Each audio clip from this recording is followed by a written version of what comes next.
सच दिखाते हैं। खंडवा शहर जिला कांग्रेस कमेटी ने महंगाई और मूलभूत सुविधाओं में बिगड़ती व्यवस्था को लेकर कलेक्टर को ज्ञापन दिया।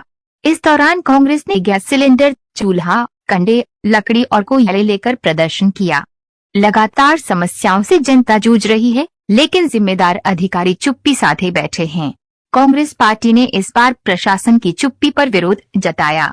कांग्रेस ने ज्ञापन देते हुए अपर कलेक्टर को बताया, एलपीजी गैस सिलेंडर के दाम बेकाबू हो चुके हैं, ऊपर से पर्याप्त उपलब्धता भी नहीं है। नतीजतन गरीब और मध्यम वर्ग का घर चलाना मुश्किल हो गया है। वहीं बिजली दरों में लगातार बढ़ोतरी ने लोगों की कमर तोड़ दी है और भारी भरकम बिलों ने जनता को आर्थिक संकट में धकेल दिया है। पेट्रोल डीजल की सीमित उपलब्धता और बढ़ती कीमतों ने परिवहन व्यवस्था को चरमरा दिया है, जिससे महंगाई और तेजी से बढ़ रही है।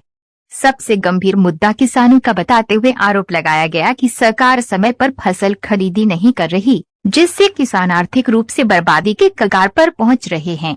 महिला कांग्रेस जिला अध्यक्ष रचना तिवारी ने चेतावनी दी कि यदि जल्द ही हालात नहीं सुधरे तो पार्टी सड़क से लेकर प्रशासनिक दफ्तरों तक उग्र आंदोलन करेगी। इस अवसर पर जिला शहर कांग्रेस अध्यक्ष प्रतिभा रघुवंशी, महिला कांग्रेस जिला अध्यक्ष रचना तिवारी, सुधा खान, आशीष सिलावट, नेता प्रतिपक्ष दीपक मुल्लू राठौर, विशाल जैन, पार्षद मनोज मंडलोई, विकास व्यास, जिला कांग्रेस प्रवक्ता प्रेमांशु जैन सहित बड़ी संख्या में कांग्रेस जन मौजूद थे।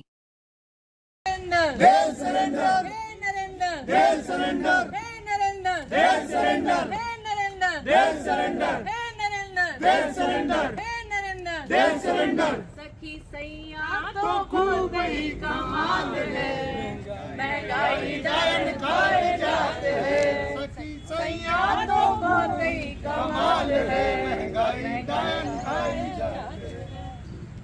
हे नरेंद्र, हे सिलेंडर, हे नरेंद्र, हे सिलेंडर, हे नरेंद्र, हे सिलेंडर, हे नरेंद्र, हे सिलेंडर, हे नरेंद्र, हे सिलेंडर, हे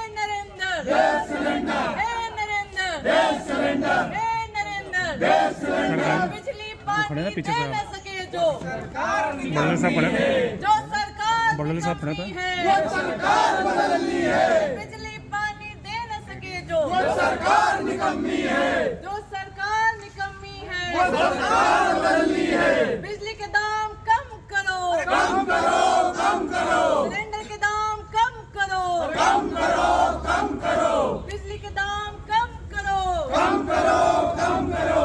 हे नरेंद्र, हे सिलेंडर, हे नरेंद्र, हे सिलेंडर, हे नरेंद्र, हे सिलेंडर, हे नरेंद्र, हे सिलेंडर, हे नरेंद्र, हे सिलेंडर। बिजली के दाम कम करो, कम करो, कम करो। सिलेंडर के दाम कम करो, कम करो, कम करो।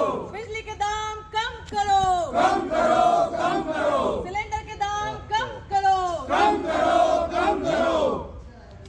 बिजली दरों की बढ़ोतरी, डीजल पेट्रोल की सीमित उपलब्धता, समय पर किसानों की फसलों की खरीदी न होने के संबंध में है ये।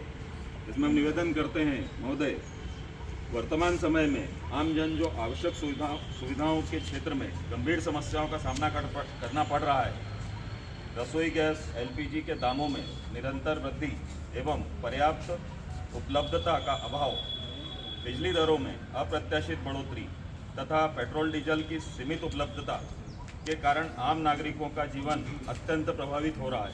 गैस सिलेंडर की बढ़ती कीमतों ने गृहिणियों के बजट को बिगाड़ दिया है।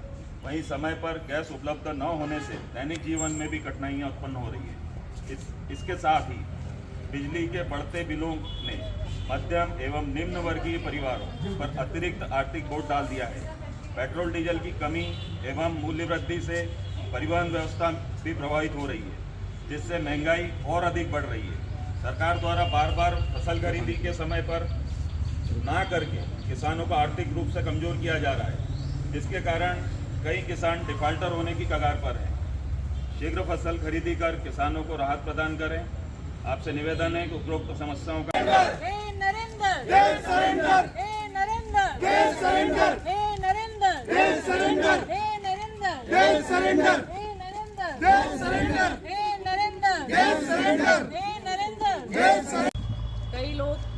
8 से 10 लोगों का यदि परिवार है तो सर 20 दिन में सिलेंडर खत्म हो जाता है। जिनका एक टंकी कनेक्शन है उसके लिए बहुत कुछता का समय है। लकड़ी के दाम भी बढ़ गए। मुझे लगता है अडानी को आपने जंगल भारतीय जनता पार्टी की सरकार ने इसलिए बेचा था कि देखिए, भारतीय जनता पार्टी आपदा में अवसर की तलाश करती है। एक तरफ जो हमारा ईंधन है वो महंगा होता जा रहा है, एलपीजी के दाम बढ़ते जा रहे हैं और अब एक नया सरकारी तंत्र ने आदेश दिया है कि पेट्रोल पंप पे केरोसिन भी मिलेगा। केरोसिन का सिलेंडर तो पता नहीं कहाँ, स्टोव हम ले आए हैं, स्टोव में केरोसिन भराने के लिए जब हम गए पेट्रोल पंप पे तो कहीं भी हमें केरोसिन मिला नहीं है। किस तरीके की कालाबाजारी को बढ़ावा दे रहा है ये मुझे समझ में नहीं आता। दूसरी तरफ आपने देखा कि बिजली के बिल के दाम एकदम से बढ़ा दिए गए हैं। एक तरफ हम पहले देखते थे कि सरकारें जब गर्मी आती थी तो जो ठंडक देने वाले उपकरण हैं उसमें हमें राहत देती थी, लेकिन आज दाम बढ़ा दिए जा रहे हैं। तो आपदा में अवसर तलाशने का काम यदि किसी को करना आता है तो वो भारतीय जनता पार्टी के लोगों को आता है। सबसे ज़्यादा हताशा आज हम लोगों को इसलिए है, ये कंडे जब भी हम देखते हैं, उपले जब भी देखते हैं तो हमें हमारे गाँव की और किसानों की याद आती है। आज किसानों को दोहरी मात मिल रही है, पहले 15 मार्च, फिर 1 अप्रैल और अब 15 अप्रैल। इसके पीछे साजिश क्या है? सीधी साजिश ये है कि सरकार की कोई प्लानिंग नहीं है। सरकार को पहले केंद्र को लिखकर भेजना होता है कि हमें इतने बारदाने की आवश्यकता होगी, लेकिन हमारे यहाँ के मुख्यमंत्री को फुर्सत मिले तब तो वो बताएं कि हमारे प्रदेश में कितने गेहूं के उपार्जन हुआ और कितने बारदानों की आवश्यकता है। कोई सरकार गंभीर नहीं है किसानों के प्रति। और आज जो सबसे बड़ी विडंबना है, एक तरफ सरकारी तंत्र की चोट किसान खा रहा है और सबसे ज्यादा संकट उसके ऊपर है।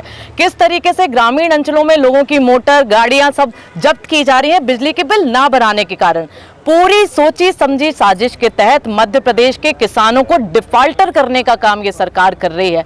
आज घरों में शादियां हैं, बेटियों के हाथ पीले होना है, भंडारों का आयोजन होना है, गैस की किल्लत हो रही है, आप सबको पता है। एक तरफ गैस की किल्लत से राहत नहीं है, दूसरी तरफ किसान को कर्ज के तले मारने के लिए साजिश रची जा रही है, जिसका हम विरोध कर रहे थे।